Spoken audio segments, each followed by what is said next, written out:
a continuación cedo la palabra al doctor Pedro Emilio Vargas. Doctor Pedro, quien es el líder asesor del director general en temas contables, líder de la Oficina de Inspección y Vigilancia de la Junta Central de Contadores, contador público de la Universidad Antonio Nariño, con especialización en gerencia tributaria de la Universidad Piloto de Colombia. Cuenta con una especialización en Administración de Negocios de la Universidad Sergio Arboleda y un maestrado en Contabilidad de la Universidad Gran Colombia, adicional de un diplomado en MIF de la Universidad Nacional de Colombia. Bienvenido, doctor Pedro, tiene la palabra, adelante. Gracias, Natalia, y buenos días para todos. Bienvenidos a esta actividad, esta jornada que se está desarrollando, y como lo han dicho ya las personas que han presentado, es una alianza que tenemos entre Junta Central de Contadores y Legis para llevar este mensaje, especialmente cuando actuamos como contadores públicos, y precisamente allí es donde nace nuestra responsabilidad social y soportada también con la ética del contador público. Entonces, más que una charla, es un recordar los temas que tienen que ver en el ejercicio de nuestra profesión, como es esta responsabilidad social acompañada de la ética del contador. Para ello, pues es importante contarles de la Junta Central de Contadores, que es nuestra entidad y es el ente supervisor de la profesión. Cuenta con una misión encauzada a que sea el organismo rector de la profesión de la contaduría pública. Y dentro de esta responsabilidad que le da el Estado, lo hace responsable también del registro, la inspección y vigilancia de los contadores públicos y de las entidades prestadoras de servicios contables. Pues ahí estaría también la parte donde actúa el Tribunal Disciplinario para garantizar el correcto ejercicio contable y la ética profesional del contador público. Entonces, son tres elementos que el Estado le ha delegado, en este caso a la Junta Central de Contadores, para ser supervisor de la profesión. Estas tres actividades están en cabeza de dos grupos al interior de la Junta Central de Contadores. Una parte está a cargo de la dirección administrativa y la otra está a cargo del Tribunal Disciplinario. Las dos primeras, que tienen cabeza la dirección administrativa, cuentan con el registro de los contadores públicos y de las sociedades prestadoras de servicios contables, al igual que la inspección y vigilancia para este grupo de personas que prestan servicios relacionados con la ciencia contable. La tercera parte es la actuación del Tribunal Disciplinario, y él entra a actuar cuando hay conocimiento de situaciones que ocurren en la prestación del servicio por parte de nuestros colegas en el ejercicio de la profesión. Ellos allí, el Tribunal Disciplinario, analizan, evalúan la situación y determinan si hay alguna medida a tomar frente a la actuación de este profesional o de una sociedad prestadora de servicios contables, no solamente la persona natural, sino la sociedad. Como parte de la gestión en el registro de los contadores públicos, a el 30 de agosto contamos con la siguiente información. Contadores públicos activos que están habilitados para dar fe pública, 295.492. Este grupo de 295.000 contadores se subdivide en contadores públicos autorizados y contadores públicos titulados. Los autorizados están integrados por las personas que para el año de 1960 prestaban los servicios contables, adquirieron el conocimiento, fue por transmisión de una persona a otra o por ser autodidactas. De este grupo, la ley quiso dar reconocimiento a las personas que ejercían esta actividad empírica, pero también de muy buena calidad, porque en ese momento, para las empresas que existían, era muy valioso el trabajo del contador público, como lo sigue siendo en la actualidad. Entonces la ley los denominó contadores públicos autorizados.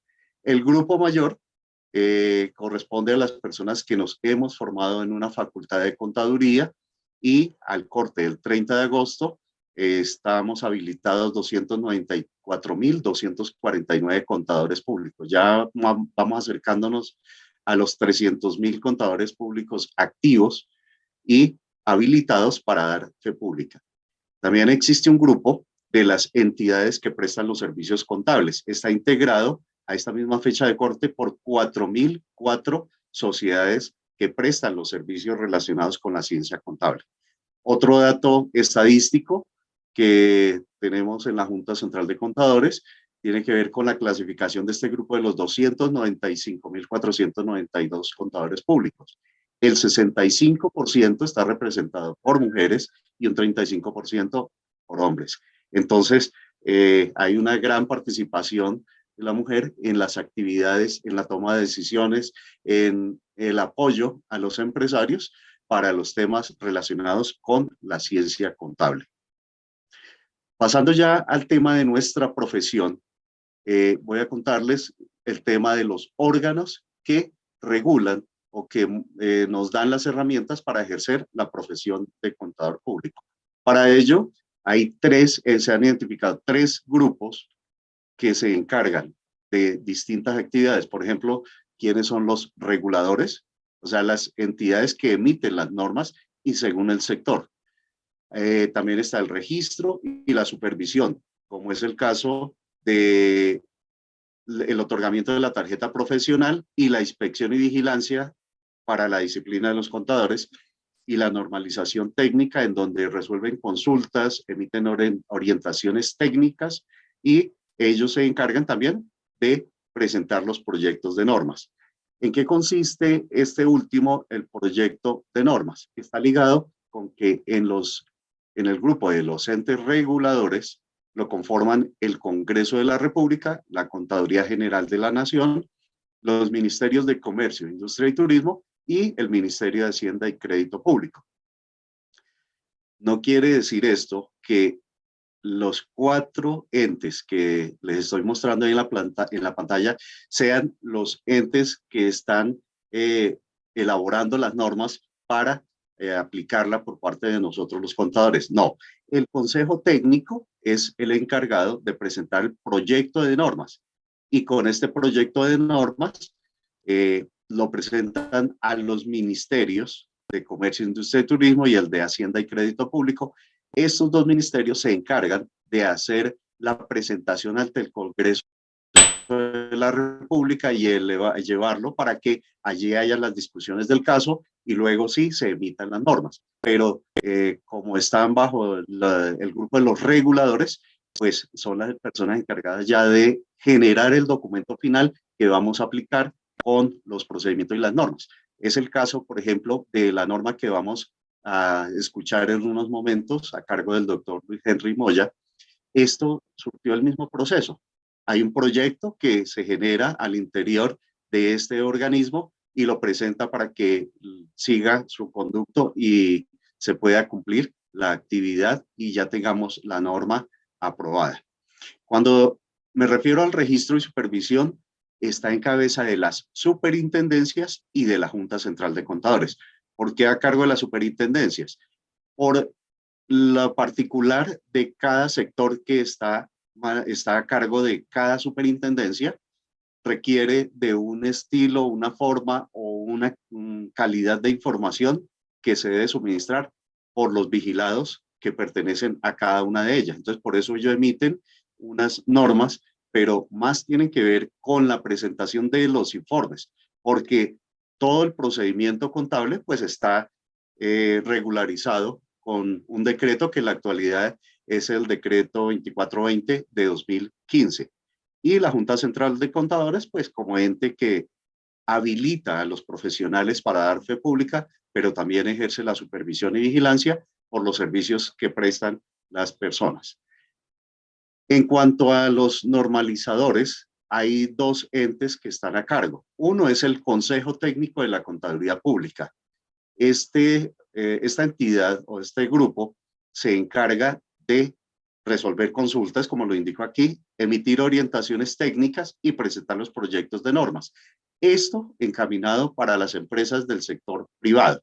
En cuanto a la Contaduría General de la Nación, desarrolla la misma función, pero para las personas que trabajan con entidades del Estado. Entonces, están a cargo de estas 2 entidades emitir toda la normativa que aplica para el ejercicio de nuestra profesión y también dar respuesta a las consultas que se presentan para ellos. Ya conociendo estos organismos reguladores, entramos en materia en lo relacionado con el código de ética que rige nuestra profesión. En la ley 43 de 1990, en el artículo 37, están los 10 principios éticos que rigen para el ejercicio de la profesión.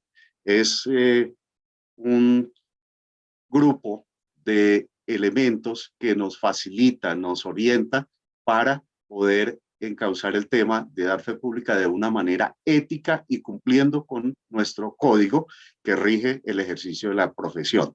Si bien es cierto, son 10 principios éticos, cuando se adoptan las normas internacionales con la ley 1314 de 2009, también se adopta el Código de Ética Internacional. En este Código de Ética Internacional, que lo pueden ver al lado derecho de sus pantallas, tenemos que hay 5 principios éticos y al compararlos encontramos que todos los 5 principios éticos de aplicación internacionalmente ya los tenemos también en nuestro Código de Ética que rige desde 1990. No quiere decir que tengamos 2 códigos de ética, simplemente la norma nos indica que debemos tratarlo en consonancia, o sea, en complemento el uno con el otro, ¿sí? No vamos a manejar temas separados que porque es Colombia tenemos un código de ética regido en la ley 43 o el que está en el decreto único reglamentario solo para actuaciones especiales. No. La norma nos pide que tratemos en consonancia ambos lineamientos. Además, uno está en un decreto y el otro está en una ley.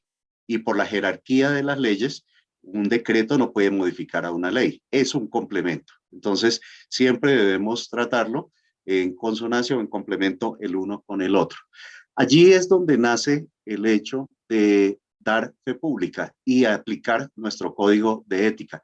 Por consiguiente, también se sustenta la responsabilidad social, que es el hecho de dar fe pública a las personas interesadas en una información que es propiedad de un comerciante o de las empresas que procesan una serie de datos o información financiera para luego llegar a un estado financiero. Entonces, en el artículo 35 de la ley 43 de 1990, nos indica que el contador público es un depositario de la confianza pública. Quiere decir, toda la sociedad, todo el Estado deposita esa confianza en la persona que está dando fe pública cuando emite una certificación, cuando está avalando unos datos, un estado financiero, un documento en donde está ratificando a terceras personas que esta información ha sido avalada, revisada y verificada por el contador público.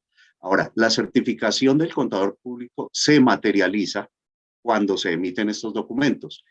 Este artículo 35 nos pide que junto a la indicación del nombre de la persona se acompañe por la firma y el número de la tarjeta profesional. Y también es importante indicar la calidad en que está actuando. Por ejemplo, si es revisor fiscal, si es contador público, si es perito auxiliar de la justicia u otra responsabilidad que tenga, en donde esté dando fe pública sobre las situaciones que se viven como contador público en el ejercicio de la profesión. Por lo tanto, esta responsabilidad social siempre está respaldada en el concepto que emite el contador público. ¿Y qué está indicando el contador público a terceras personas? Que le está garantizando que las operaciones avaladas gozan de un registro económico en donde se rige por las normas contables, normas de información financiera o normas de aseguramiento de la información. Esto es lo que garantiza la persona a los terceros usuarios de la información que está certificada o avalada por un contador o por un revisor fiscal.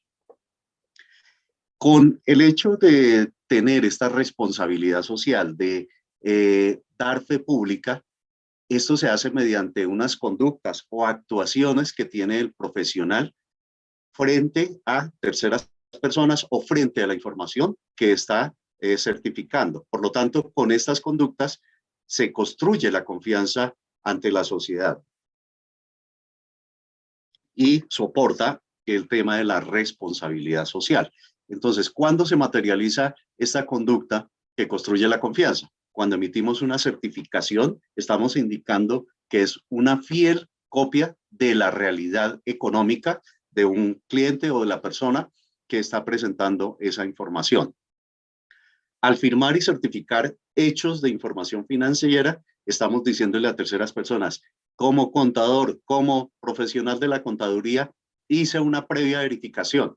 O sea, tenga la certeza que el documento que tiene en sus manos, el documento que está consultando, goza de esa verificación antes de firmarlo.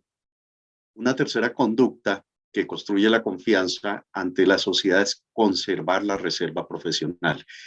Es muy importante tener presente que por la actividad que desarrollamos en cualquiera de los campos o de los roles como contador público, tenemos acceso y tenemos conocimiento de información que debe mantenerse con una reserva absoluta, y esa reserva profesional tiene que ver en que no vayamos a divulgar o no se dé a conocer esa información a personas que no están autorizadas o no son competentes para recibir este tipo de información. Pues ustedes entenderán que cuando en una junta directiva o un representante legal toma una decisión, la analiza y antes de aplicarlo, pues consulta los impactos, y allí está el contador para ser un apoyo, ser una persona que oriente al representante legal o a la junta directiva en la decisión que va tomando. Entonces, este tipo de información debe ser siempre confidencial, ¿sí? Máxime se debe tratar al interior de la entidad, pero con las personas que están vinculadas con ese tipo de información, no con todas las personas que están dentro de una organización. Una tercera conducta que la norma nos pide, y ahí sí es la norma la que nos está estableciendo, que siempre que recibamos un cargo debemos atender el régimen de inhabilidades, incompatibilidades y conflictos de interés. Es muy importante, y en especial para el revisor fiscal o un auditor, cuando recibe un encargo, cuando empieza a desarrollar el encargo, previamente a desarrollar este encargo, debe verificar que no exista una inhabilidad o una incompatibilidad o esto de conflicto de interés. En la ley 43 nos indica puntualmente qué casos nos llevarían a una persona a estar inhabilitada o no ser compatible para prestar los servicios profesionales. Una quinta conducta está enfocada en diligencia y debido cuidado, ¿sí? Y esta diligencia y debido cuidado es una conducta muy importante, muy necesaria cuando ofrecemos los servicios contables a nuestros clientes.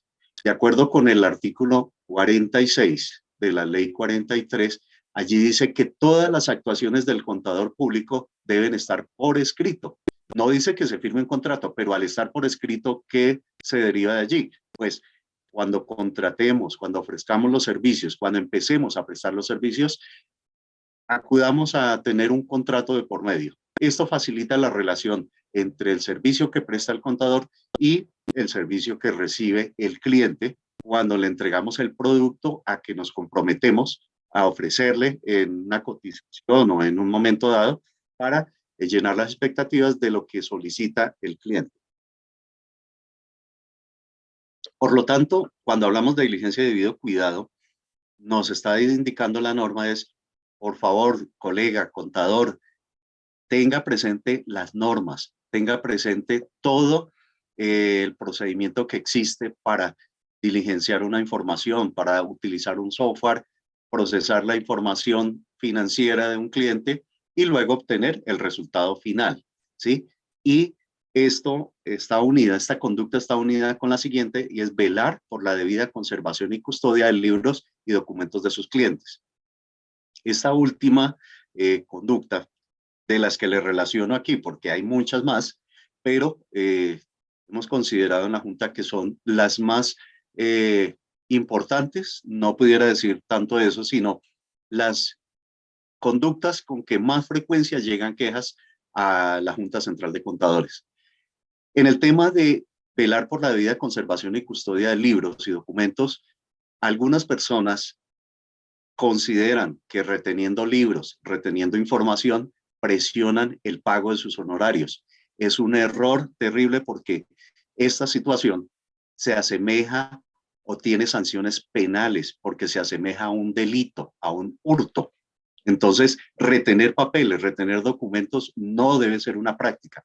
Por eso le indicaba en el punto anterior, debemos actuar con diligencia y debido cuidado. ¿Y qué es diligencia y debido cuidado? Cuando ofrezcamos el servicio, tengamos por escrito las actividades que estamos ofreciendo al cliente, pero también hay que tener muy presente que en las actividades ser muy específicos en qué servicio les vamos a prestar a nuestro cliente.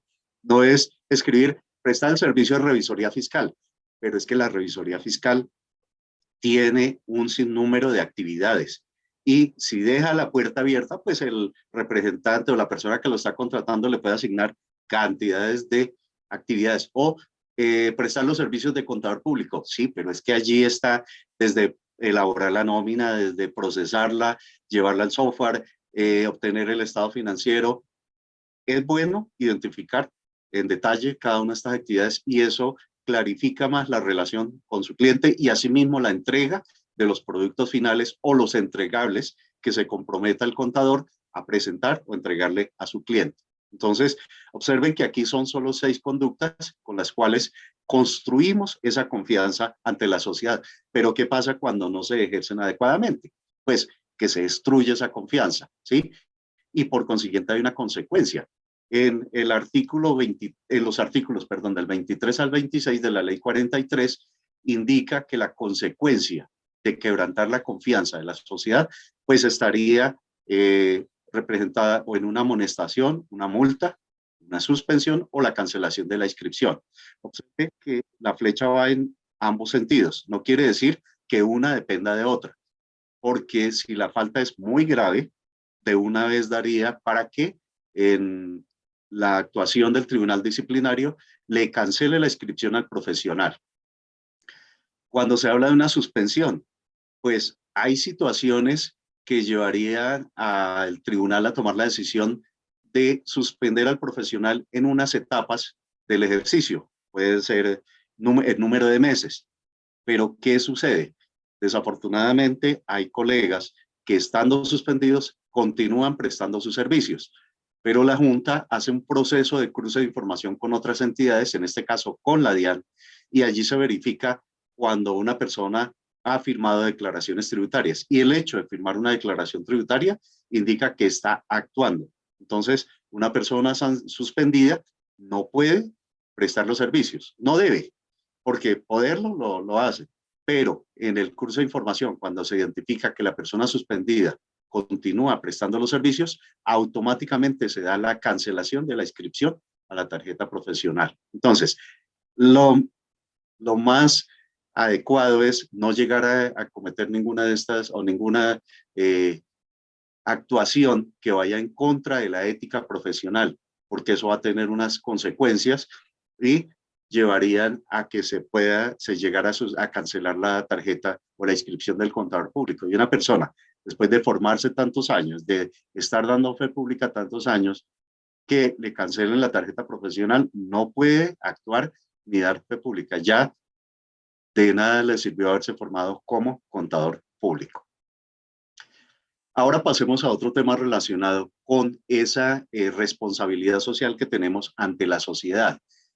En el año 2009, con la ley 1314 y sus decretos reglamentarios, se trató el tema de dar fe pública. Pero, ¿qué sucedió? ¿Hubo cambio? Para nada. Seguimos dando fe pública y por eso le mostraba en el artículo de la ley 43, donde ratifica que el contador público es una persona en la cual recae esa responsabilidad de dar fe pública. Sí, es un garante de la fe pública.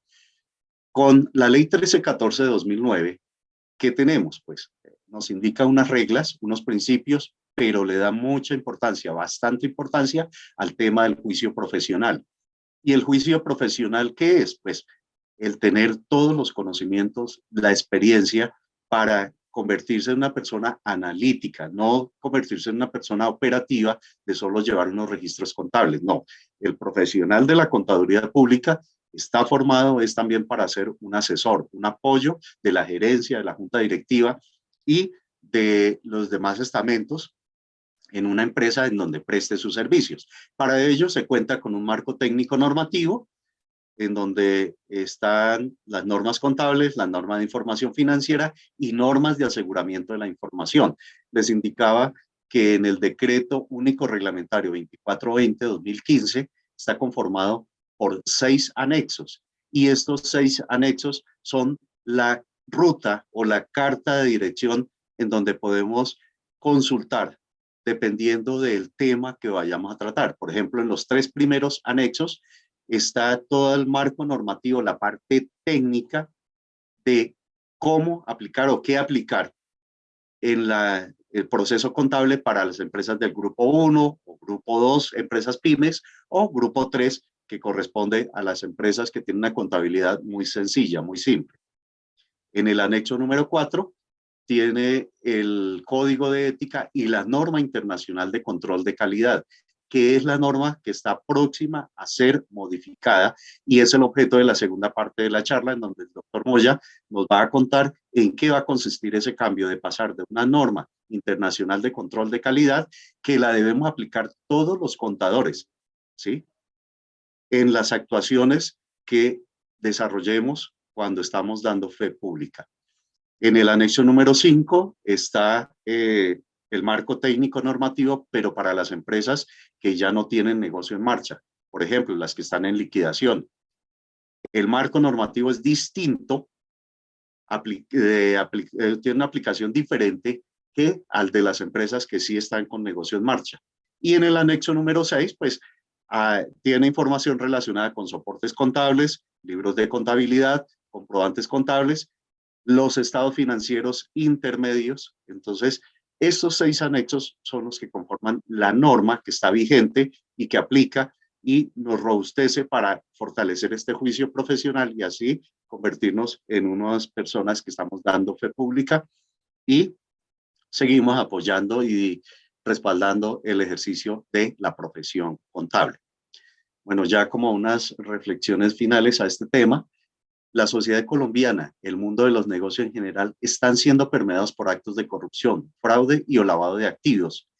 ¿Pero a qué se debe esto? Principalmente es a la pérdida de valores morales y de los principios éticos. Entonces, la recomendación, y por eso uno de los puntos por los que empecé, fue mostrarle la relación de los principios éticos que debemos aplicar continuamente en el ejercicio de la profesión contable cuando estamos dando fe pública. Entonces, es importante que trabajemos más sobre el fortalecimiento de los valores morales, que es una formación recibida prácticamente desde nuestros hogares, desde la infancia, los padres o las personas tutoras encargadas de la educación nuestra, velaban por crear estos valores morales.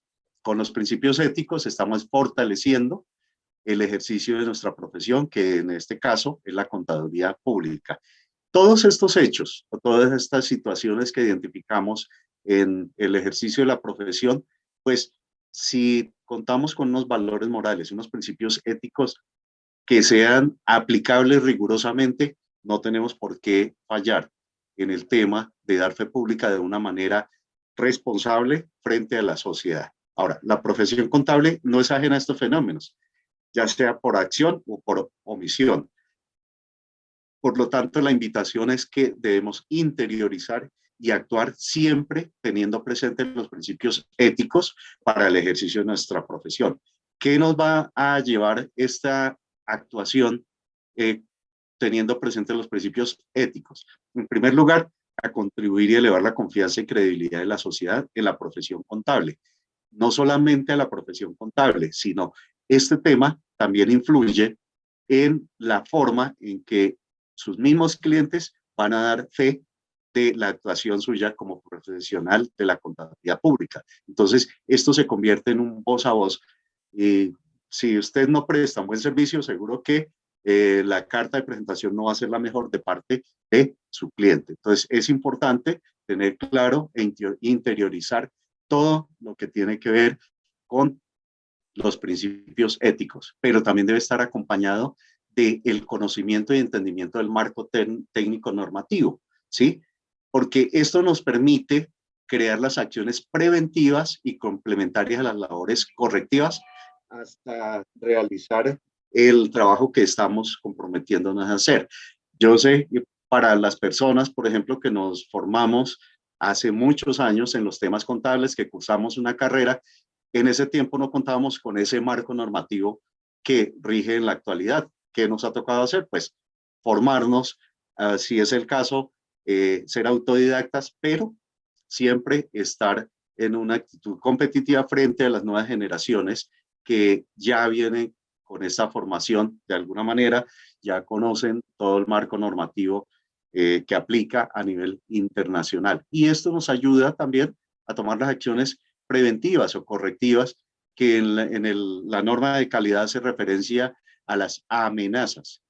¿Y para qué cómo se contrarresta la amenaza? Pues con una salvaguarda, ¿sí? Y para eso son las acciones preventivas. Entonces, es importante que conozcamos la norma, profundicemos más en su estudio. Esto ayuda también a fortalecer el buen nombre de la profesión. Si podemos identificar mecanismos de alertas para que no se presenten actos de corrupción, fraude u otras irregularidades que pudiéramos identificar en el ejercicio de la profesión. Entonces, en este punto, pues la invitación es a analizar más el contenido de nuestros principios éticos y aplicarlos, no solamente analizarlos, sino darle aplicabilidad para que las actuaciones como contadores públicos siempre estén sustentadas y respaldadas por nuestro código de ética cuando hacemos uso de él. Muchas gracias. Muchísimas gracias, doctor Pedro Emilio. Muchísimas gracias por esta importante intervención y la charla en relación a la ética del contador público. Muchísimas gracias, doctor. Bien, vamos a dar paso al espacio de participación, preguntas y respuestas. La primera pregunta que tenemos en el chat es del señor José González, quien nos dice: buenos días, doctor Pedro. Cuando un cliente de declaración de renta persona natural, no obligado a que sea firmada la declaración por contador, le solicita al contador público que le presente dos opciones del impuesto a pagar, el legal y otro borrador incluyendo gastos inexistentes, el profesional se debe negar a presentar la segunda opción, que en parte es ilegal. A ver, aquí no se trata de darle opciones en la declaración de renta, sino si el profesional conoce bien los beneficios tributarios, pues así desde el principio le puede mostrar a la persona, claro, el validador de la DIAN tiene una información básica que muchas veces varía cuando se elabora la declaración que emite el profesional, pero el profesional debe estar siempre vigilante y actualizándose en las normas que rigen en materia tributaria para no tener que mostrarle dos opciones al cliente, sino lo que el deber ser, desarrollar el tema de la declaración, aplicar todos los beneficios a que tiene derecho el contribuyente y de esa forma no está violando la norma ni está negando el ejercicio de la profesión. Entonces, es conocer bien el ejercicio y el contenido de los beneficios tributarios, es mi opinión. Gracias, doctor. Bien, del mismo usuario, José González, nos dice: en la prestación del servicio de la elaboración de la declaración de renta persona natural, ¿se debe también hacer un contrato de prestación de servicios por escrito o se maneja de forma verbal? Bueno, este tema, cuando se trabaja especialmente con las personas naturales, ya es un tema más de confianza, ¿sí? Y por referencia de un colega o porque la persona ya se siente cómoda cuando ve el resultado de la depuración de la declaración de renta. Entonces, no considero, si es una persona natural, no ameritaría este tema del contrato, porque de pronto es una persona en donde las operaciones son muy pequeñas y no amerita hacer un contrato. Ya es muy diferente si a nivel de firma está prestando el servicio para elaborar la declaración.